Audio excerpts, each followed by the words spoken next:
Oh my god, hi guys, welcome to my channel. So this is my first ever video, but I am basically making this for myself. So I'm saying hi guys, but it's just for me. And it's just me going through book reviews so that I can honest to god remember what I've done, because at the moment, not the cough, at the moment I'm just writing down in my notes like a brief summary of the book, and then what I thought. But I thought, why not yap to myself? My boyfriend started working night shifts and I have nothing to do. So this is how I'm going to entertain myself. So the first book that I'm going to review is Anna Huang, The Striker. So I feel like this is fitting because the first kind of set of books that really got me into reading was Twisted Love by Anna Huang, which I still holds a special place in my heart. So it only feels right that this is like the first video that I make. So the general plot.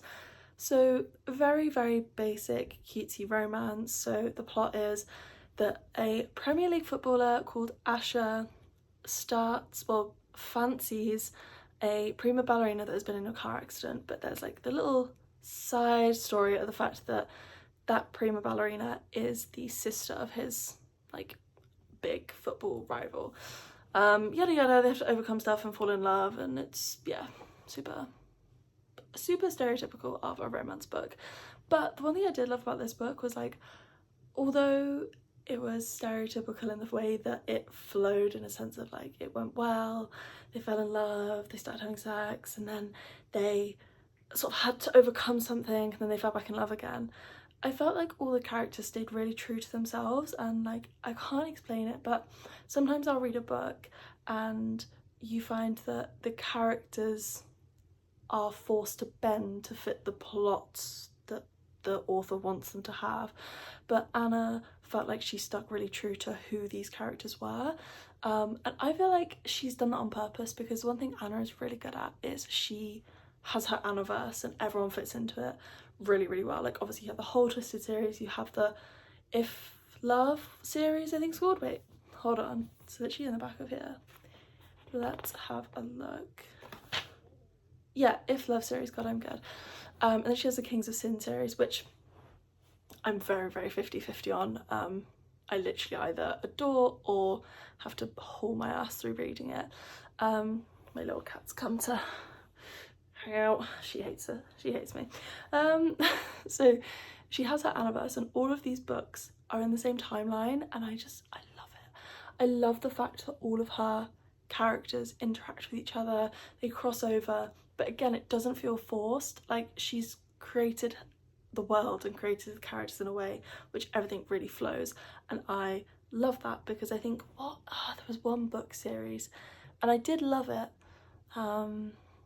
I can't remember what it is, but there was one book series that I can think of off the top of my head where this woman goes for a walk in a neighbourhood and she wants to meet some millionaire or something, and I really enjoyed it, but I remember it being like an interlocking series and it just felt so forced, and like the meetups in the second and third book, and like all the characters just felt, their relationships felt so forced and yada yada, whereas actually Anna's really smart with this, so that's what I loved about this book in particular. The one thing I didn't like about this book is I loved the pacing of the I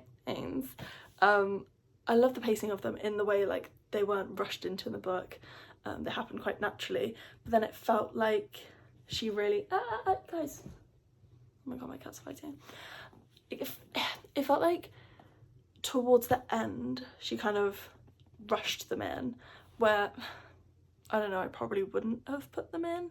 Like, I think the final scene was a sex scene, and like, I don't know, it just didn't hit for me, because it just didn't feel like that was I don't know, didn't love it. But then, I don't know, I love reading like smutty books, but actually I don't love when smutty books are 100% smut, so that is potentially a me issue, and like that's my sort of bag. But I did really enjoy this book. I'd probably give it like a 9 out of 10 if I'm like ranking it in this style. Like, if I'm ranking it in this world, I would not compare it to fantasy or mafia or dark romance. But like, if we're thinking fluffy, lovely romance books, 9 out of 10. And like I said, I love my homegirl Anna, but some of her books I'm not a fan of, like some of the Kings of Sin series I'm not sold on, same as some of the If Love series. Actually, most of those I'm not that sold on. So I feel like I can be a good judge. But yeah, it was good. I'm excited for the next one. Put it that way. I'm excited for the next one. And it's also got me very excited for the next Kings of Sin, which I know I've just said I don't want to watch it or don't want to read it, but I'm excited for it now just because of the nature of the character. Seems a little bit dark romancy, seems like a little bit more depth to it than the last couple of Kings of Sin, so we'll see.